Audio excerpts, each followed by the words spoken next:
এই পদ্মেশ্বর যাওয়ার রাস্তায় অনেক কিছু দেখতে পাবেন আপনাদের, যেমন দেখালাম বন মোরগকে, হ্যাঁ। এবং এই রাস্তাতে অনেক সুন্দর সুন্দর ওয়াটার ফলস বুঝতে পারবেন, দেখতে পারবেন। খুব মানে স্মল স্মলও আছে, বড় বড়ও আছে, হ্যাঁ।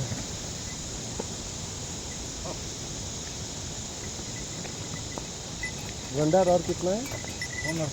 2 किलोमीटर। হ্যাঁ। তো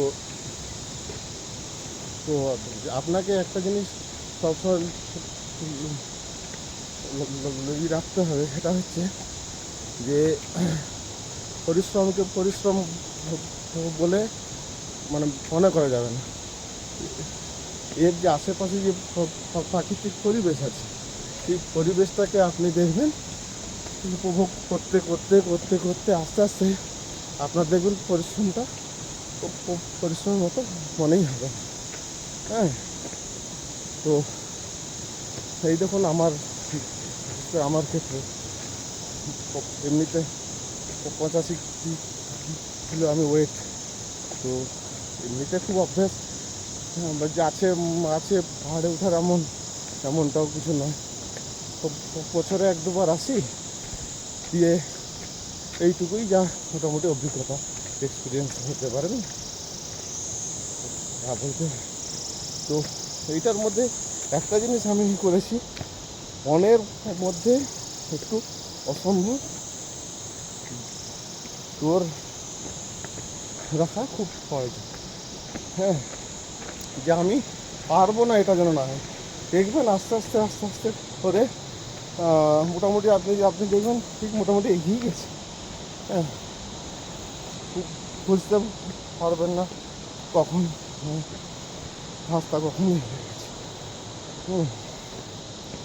তো এটাই হচ্ছে। আর আমি যখন আগে গঙ্গোত্রী গিয়েছিলাম, তো আমার ওখানে একজন আমার গাইড ছিল, সে আমাকে একটা ঠিক উপদেশ দিয়েছিল যে হাঁটার পদ্ধতি হচ্ছে বেশি ঘুরেও না, বেশি আসতে হবে।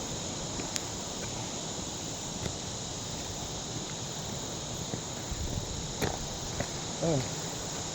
তো খুব মিডিয়াম আপনি হাঁটুন, ঠিক আধ ঘন্টা আপনি দেখেন এগোবেন, 5 মিনিট বিশ্রাম করবেন। কিন্তু ওই বিশ্রাম করলে আপনি দেখবেন একটা মোটামুটি আলসেমি এসে যায়, না আর 1 মিনিট বসি, না এটা করা যাবে না।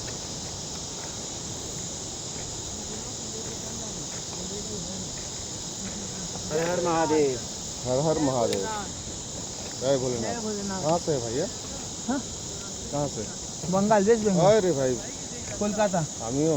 দিদির বাড়ি কাজ দিয়ে। হ্যাঁ।